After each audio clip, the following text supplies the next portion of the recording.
Well, hi, welcome back. Jonathan here, and we're now looking at day 4 of journey to 250k. So there we are, Thursday, 4th of September. And so, looking firstly, a quick snapshot of where we are on the sales from yesterday. But then, really, this video is really all about the fundamental metrics that you need to get a handle on. So if nothing else, understanding these three money metrics that I refer to them as are probably the fundamentals to making a profit from sales funnels. But anyway, before I get to that, as you can see from yesterday, the third, actually, again, a good result there, $1,154. And actually, if we look at the ad spend side, so yesterday, the third, we spent £316-ish, 317, which is $426. So yeah, I think we made about $700 yesterday. So very good. Delighted with that result, obviously. So today we're at 580. It's 4:10 in the afternoon.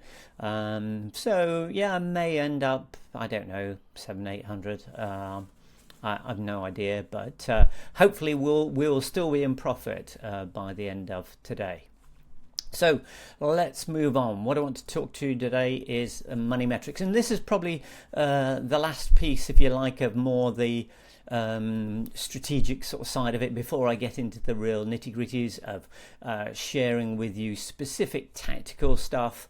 In fact, that's probably what I'll be doing tomorrow, is getting into the tactics of a specific split test that I'm going to do that looks to improve on one of these three core metrics. So basically everything I do in my funnel to move the needle in terms of revenue and profitability is down to me looking at one of these three things and making a decision on what's going to have the biggest single impact in the short term. And you're constantly moving through this process. But let me take a minute to talk through these. So our number one metric we've got here is CPA, sort of cost per acquisition, or cost per acquisition of a customer. Basically, how much does it cost me in ad spend to get one customer? Now, the things that will impact this cost are down to my ads and how good and engaging they are and what the creative is. And also the proposition, the messaging, how engaging is it, how motivating is it. So within CPA, I'm looking at things like, there's a lot of acronyms by the way in this, CTR, which is click-through rate. So this is really how many people, what percentage of people who see my ad on Facebook actually decide to take action and go and visit the website. And the better the CTR is, the lower my CPC is, CPC, cost per click. So that's really about driving traffic at the lowest costs. And then obviously it's what happens on the page, on that proposition page, my sales page. What's the conversion rate on that? So testing in all these areas, from the ads to the proposition, is one of the things that can really start to impact my cost of customer acquisition. And obviously it's my goal to drive that down as low as I possibly can. So what I've done is I've given you some numbers here. This is over the last 30 days and the last 7 days for me. So over a 30-day period, my cost of customer acquisition was on average $46, and actually now over the last 7 days that's come down to $38, and that's primarily down to some improvements in some of the ads that I've made, and I'll no doubt be coming on to the details of those as we progress. So money metric number 2 is AOV, or average order value. Basically, what is that customer spending? When I get a customer on my site, on my sales page, how much are they spending. And that can be down to obviously my particular pricing strategy, where I'm pricing things, but also the conversion rate. How many people are actually making that decision to buy will help increase that average order value. So elements we've got in that is either the cost of our main offer, plus do we have a bump offer, and how much is that, and is there an upsell, and how much is that, and how many people buy it, and also is there a downsell. So there's lots of things that we can play with in that area of average order value to either increase the price of the offers, or actually increase the conversion rate of the offers. And that pricing is obviously relatively simple and straightforward, but also is that conversion. So how compelling is my message and offer, and how much value can we demonstrate that we can deliver. So again, over the last 30 days, the average order value was $45. But in the last 7 days, that's increased up to $50.82. Again, down to some more recent changes I've made on the sales page, and we'll go through those as well. So obviously what might be a little bit worrying straight away is you see that actually over the 30 days, if it's cost me $46 to acquire a customer, but actually those customers are only spending $45, I'm not really going to make a lot of money on that level.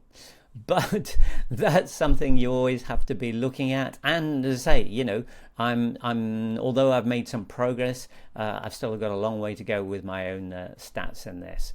But let's have a look at this third real metric, LTV, and that's a lifetime value. So really is how much is that customer worth, because obviously they may buy something from you on day one when they see the ads, but then obviously they're on your email list, and you can potentially make them other offers on an ongoing basis, through email automations and developing new products, maybe memberships, different services, that sort of thing.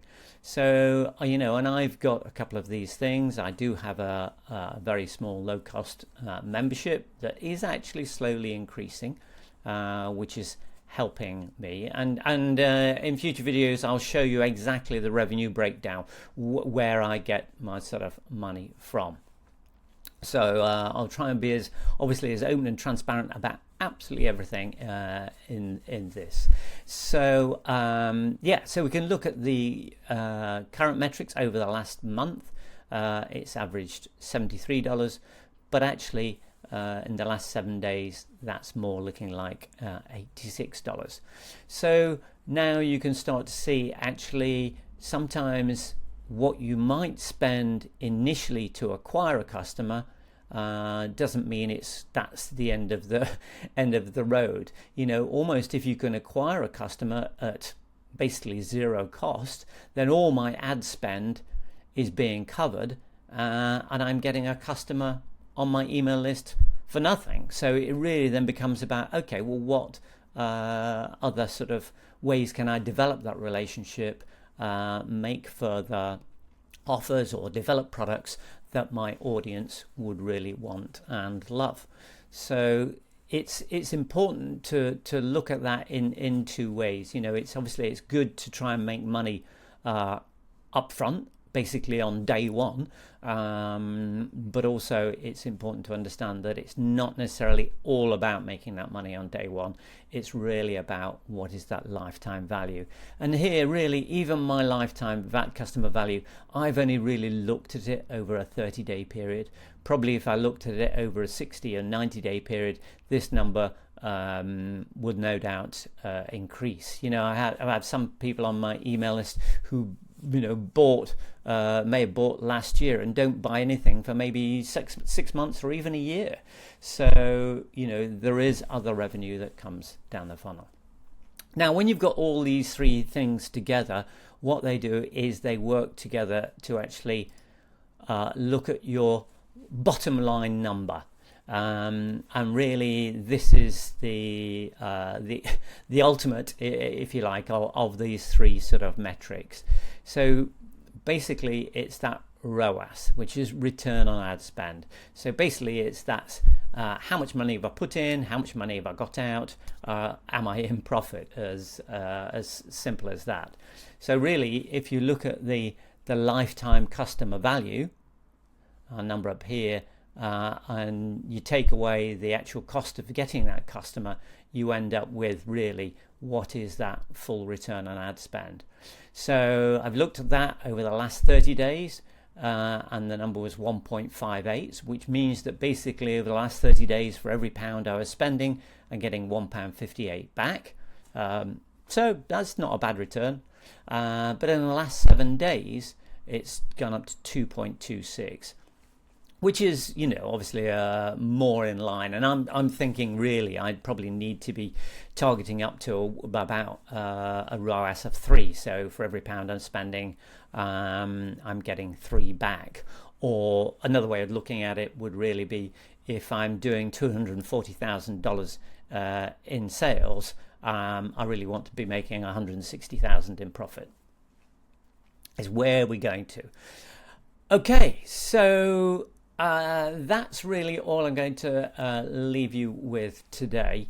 It is a lot of numbers, but once you say we know everything I do and everything I'm going to be talking about to you from now on will be looking to impact one of these 3 areas. And as I say, when it comes to me deciding what to do, what I'm going to split test first, I always look at it and go, okay, I'll come up with a list of possible things I can do in split test, and then I'll go, okay, what's going to have the biggest impact for me right now? And sometimes I make decisions based on what's going to impact the short term, particularly if my ad spend is going up and my revenue is coming down, I need to fix things quickly. But sometimes there are things I start to put in place that are more longer term, that are more aimed at this lifetime value side of things. Okay, so I hope that's all makes sense. If you've got any questions, I'm sure there's probably a space somewhere for you to leave a comment and such. And I look forward to now really sort of moving on and getting a whole lot more tactical and talking about some of the tests I'm doing live right now, because that's what I want to do. I want to be able to share with you the actual data, the things that go well and things that don't go so well, because there's plenty of those to share as well, and it's all learning, so it's all good. Okay, so thanks very much, and I look forward to catching up with you in the next video tomorrow. Bye for now.